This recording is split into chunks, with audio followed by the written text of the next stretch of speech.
جانے انجانے میں ہم سے بہت سے گناہ ہو جاتے ہیں۔ ان سب میں ایک بہت بڑا گناہ ہے، وہ ہے اللہ کی مخلوق کے ساتھ برا کرنا۔ ہم جانے انجانے میں یہ گناہ تو کر دیتے ہیں، لیکن بھول جاتے ہیں کہ کوئی ہے جو ہمیں دیکھ رہا ہے، جس کی نظر سے کچھ بھی اوجھل نہیں ہو سکتا۔ وہ سب سے بہتر انصاف کرنے والی ذات ہے۔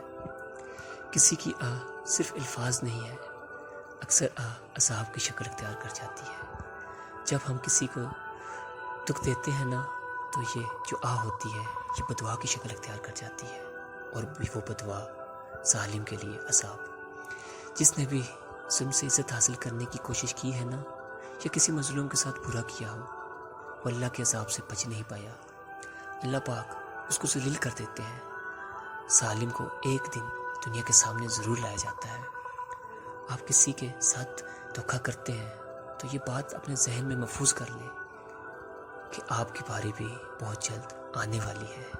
اس دنیا کا جو مالک ہے نا، اس نے اس دنیا کو آزاد نہیں چھوڑا ہوا، سب کچھ اس کے اختیار میں ہے۔ یہ دنیا اندھیر نگری نہیں ہے، یہاں سزا اور جزا کا عمل جاری ہے۔ اکثر جو لوگ کسی کو استعمال کرتے ہیں، کسی کو محبت یا دوستی کے جال میں پھنسا کر وقت گزاری کے لیے کسی کی زندگی برباد کرتے ہیں نا، وہ ضرور ایک دن اس چرکے میں پستے ہیں۔ کبھی نہ کبھی وہ خود کسی کے ہاتھوں استعمال ہو کر ذلیل ہوتے ہیں۔ آپ جب کسی کے دل کے ساتھ کھیلو گے نا، اس کا مقیم جو اللہ ہے وہ کبھی آپ کو معاف نہیں کرے گا۔ جب کوئی ظلم پر صبر کر جاتا ہے تو ظالم کو مکافات عمل کے لیے تیار کیا جا رہا ہوتا ہے۔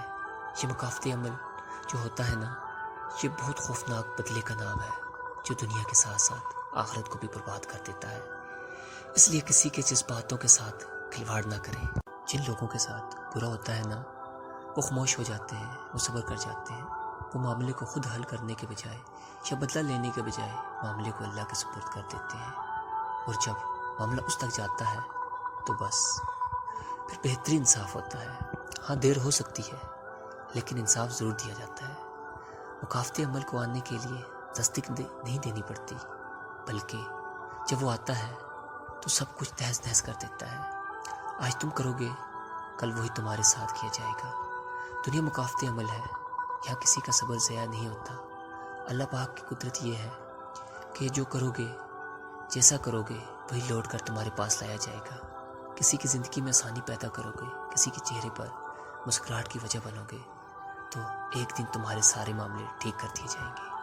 اور کسی کی آنکھوں کے پانی کی وجہ بنو گے تو اپنی باری کا انتظار کرو، بہت جلد وہی سیلاب آپ کی آنکھوں سے بہنے والا ہے۔ اگر آپ کو کسی نے دکھ دیا ہے نا، تو پرسکون ہو جاؤ۔ اب آپ کو سکون اللہ کے ساتھ دے گی۔ مکافات عمل اتنا زیادہ پھل دیتا ہے کہ تم کسی کی راہ میں پتھر رکھو گے تو کل کو تمہارے راستے پہاڑوں سے بھر دیے جائیں گے۔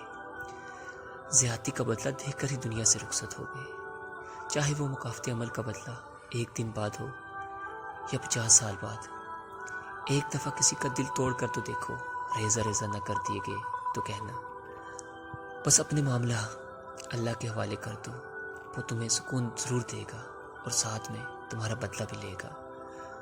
سننے والا سن کر، دیکھنے والا دیکھ کر، سہنے والا سہ کر اگر خاموش ہو گیا ہے تو سمجھ جاؤ معاملہ اب اللہ کے پاس پیش کر دیا گیا ہے۔ اب اپنی باری کا انتظار کرو۔ وہ جنہوں نے تہمتیں لگائی ہیں نا مجھ پر، وہ میرے صبر کی مار کھائیں گے۔ وہ ایک دن لوٹ کر میرے در پر ضرور آئیں گے، وہ پچھتائیں گے۔